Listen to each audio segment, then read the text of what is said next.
சொல்லுங்கய்யா, நீங்கள் எந்த ஊருங்க ஐயா?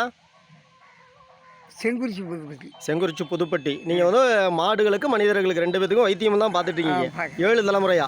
ஆமாம். உங்கள் பேருங்க ஐயா? என் பேர் கணேசன். கணேசன். சரிங்க. அந்த குதிரை ஜன்னிக்கு சொன்னீங்க இல்லையா? ஆமாம். அது என்னென்ன அந்த வைத்தியம்னு சொல்லுங்க பார்ப்போம். என்ன செருக்கலாம் பூவும் இந்த நம்ம மாட்டு கோமியம் உள்ளே கொடுக்கணும். அதாவது நல்ல கோமியத்திலே அரைச்சிட்டு உள்ளே தான் கொடுக்கணும். உள்ளே தான் கொடுங்க.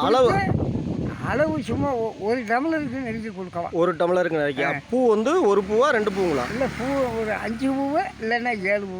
5லேருந்து 7. ஆமாம். அரைச்சி கொடுத்துட்டு அந்த கோமியம் உள்ளே கொடுக்கணும். கொடுக்கணும். அதுலேயே கலக்கி கொடுக்குறது. கலக்கி கொடுக்குறதா? இப்போ கண்ணுக்குட்டிக்கு சொன்னீங்க. ஆமாம். இதே பெரிய மாட்டுக்குன்னா? பெரிய மாட்டுக்கு அது எத்தனையோ இது இருக்குது. அடப்பு நோய் வரும், குந்து வரும். அது இல்லை, ஜன்னிக்கு மட்டும் இப்போதைக்கு சொல்லுங்கள். அந்த சன்னிக்கிட்ட இந்த வைத்தியம். அப்போ வந்து ஒரே முறையா இல்லை ஒரு நாளைக்கு 3 நாளைக்கு கொடுக்கணும்?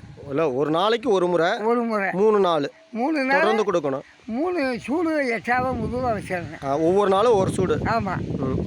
வச்சா குணமாயிடும். குணமாகி அது வராது, வரவே வந்துடாது, திரும்ப அதோட நின்றுக்குது. அருமை அருமை அருமைங்க. நன்றிங்க.